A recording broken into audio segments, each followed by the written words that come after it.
Hello and welcome to ILTV's Evening Update. I'm Aaron Porras here with the latest news from Israel. A report issued yesterday on the dangers posed by ammonia storage facilities in Haifa says they are an imminent threat for a catastrophic incident. An incident that could end in death and injury or damaged health to hundreds of thousands of Israelis. The devastation that would be caused by a strike on Haifa's 12,000-ton ammonia tank and ammonia delivery ships was highlighted in a report submitted to Mayor Yonah Yahav yesterday. The report said that while an attack on the container itself could lead to the deaths of thousands of residents, an attack on the ships carrying the ammonia to the region could kill hundreds of thousands. Last February, Hezbollah's Secretary General Hassan Nasrallah threatened to attack the ammonia tank, which was scheduled to move to the Negev desert. But the Environmental Protection Ministry said in November that the tendering process for the transfer had failed. The battle over the regulation bill continued in the Knesset yesterday as coalition and opposition parties fought over the amount of time to be spent on debating the contentious legislation. The bill, which seeks to legalize Israeli settlement homes built on private Palestinian property, was approved by a joint session of the Knesset Law Committee and Foreign Affairs and Defense Committee in a close 7-6 vote yesterday, sending it to the plenum for its second and third readings, possibly as early as Monday. Opposition MKs succeeded in rescheduling a vote and are now seeking 38 days of debate on the matter prior to voting. They have submitted several hundred objections to the bill, apparently hoping to discuss them all. The coalition has the option of invoking Clause 98, which allows a shortened time for debate. Chief Palestinian negotiator Saeb Erekat launched a scathing assessment of President Donald Trump's first week in office, saying that if his actions became a 4-year trend, then God help us, God help the entire world.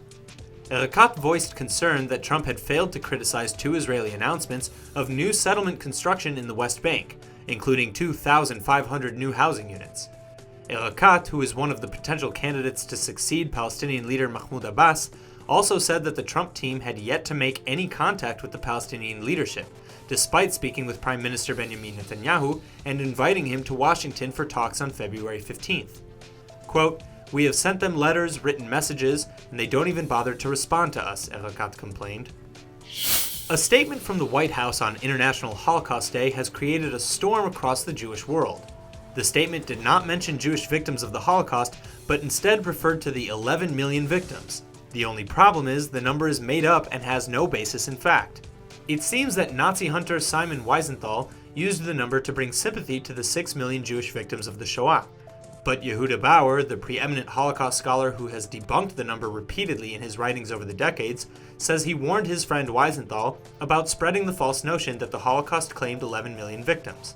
Bauer acknowledged that while as many as 35 million people were killed overall because of Nazi aggression, the number of non-Jews who died in the concentration camps is no more than 500,000. President Reuven Rivlin told Mexican President Enrique Pena Nieto that he was sorry over a tweet by Prime Minister Benjamin Netanyahu, which appears to praise United States President Donald Trump's plan to build a wall on the Mexican border. Rivlin's office issued a statement offering more conciliatory approaches, saying that he was sorry for any hurt caused as a result of this misunderstanding. But we must remember that we are talking about a misunderstanding, and I am sure that we can put this issue behind us. The Foreign Ministry said Pena Nieto told Rivlin the tweet had upset Mexico and its Jewish community, but that Mexico wanted to maintain its friendship and cooperation with Israel. Mexico's Foreign Ministry accepted Rivlin's apology. Netanyahu wrote in a tweet on Saturday that President Trump is right. I built a wall along Israel's southern border. It stopped all illegal immigration. Great success, great idea. That's all for now. Stay tuned on ILTV.tv for our main daily broadcast playing after this. I'm Aaron Porras and see you next time with our morning briefing from Israel at 8 a.m. Eastern Time.